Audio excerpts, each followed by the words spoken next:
أعوذ بالله من الشيطان الرجيم بسم الله الرحمن الرحيم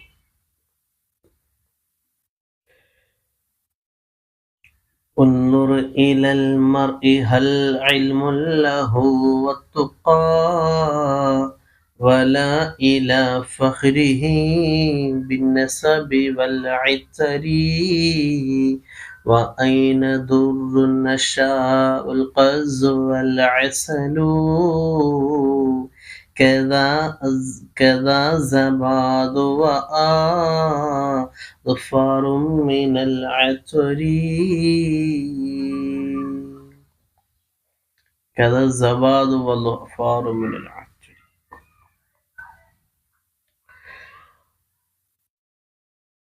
അതായത്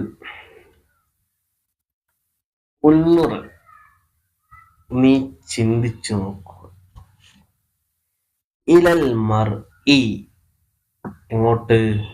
മനുഷ്യനെ കൊള്ള നീ ചിന്തിച്ചു നോക്കുക. ഹല്ലഹു അവന് ഉണ്ടോ എന്ത്? ഇൽമുൻ അറിവുണ്ടോ നോക്കുക. പിന്നെ വത്തുഖ തഖ്വയും ഉണ്ടോ നോക്കുക. വല അതായത് വല തൻദുർ നീ നോക്കേണ്ട ഇലാ ഫഖ്രിഹി അവന്റെ ഡംബ് എന്നൊക്കെ പറയാം, പൊങ്ങച്ചം, അഹങ്കാരം എന്നൊക്കെ പറയാം. അതുകൊള്ള എന്ത് ചെയ്യണ്ട, ഈ നോക്കാൻ നിൽക്കണ്ട.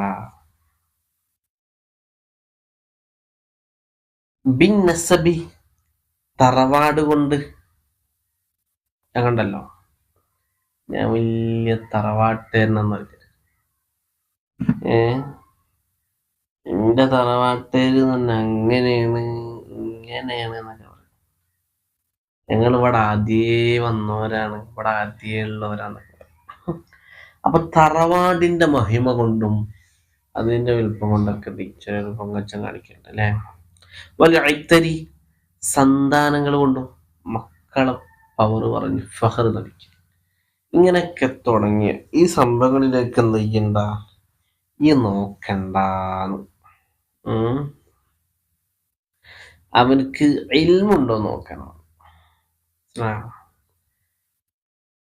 അപ്പൊ ഇങ്ങനെ കുറെ സംഭവങ്ങളുണ്ട്.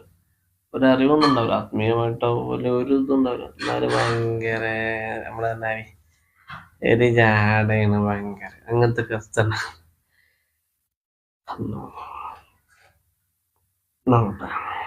وأين در النشاء والقز والعسل كذا الزباد وأظفار من العطر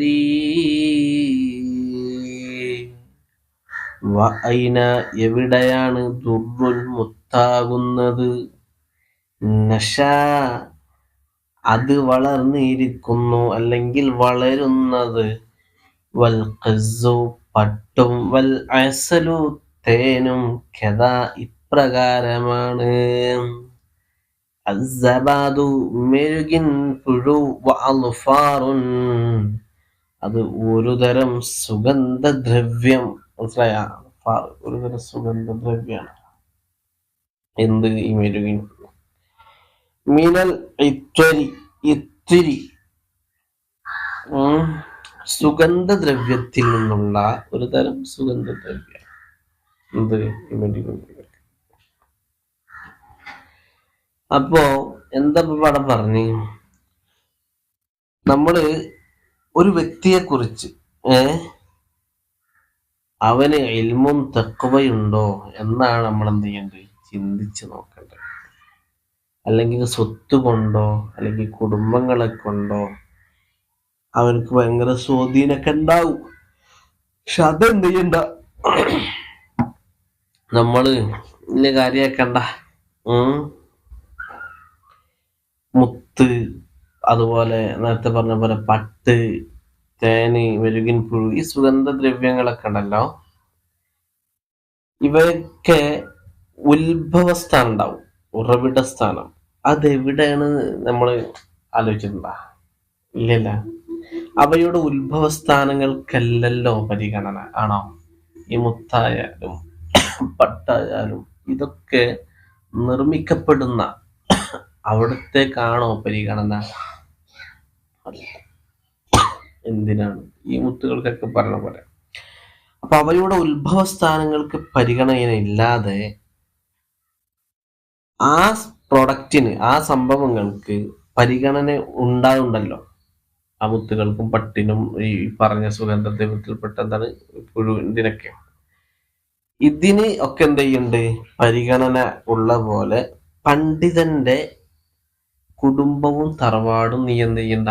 പരിഗണിക്കുന്നില്ലെങ്കിൽ ശരി, പാണ്ഡിത്യം കാരണം അവൻ പരിഗണിക്കപ്പെടുന്നു.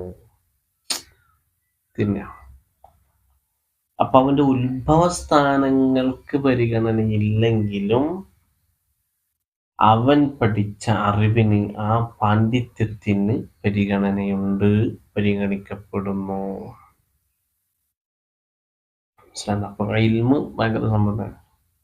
അല്ലാഹു തആല അവന്റെ നഫിയായ ഇൽമ് പഠിച്ച് അതനുസൃതം പ്രവർത്തിച്ച് അത് നിദാനം ആഖിറത്തിൽ വിജയിച്ച് മുത്തായ നിബിതങ്ങളോടുകൂടെ നാളെ സ്വർഗീയ സുഹൃത സുന്ദരമായ ഒരാരാമത്തിൽ സംഗമിക്കാൻ അള്ളാഹു വലിയ തൗഫീഖ് നൽകി നമ്മൾ അനുഗ്രഹിക്കുമാറാകട്ടെ.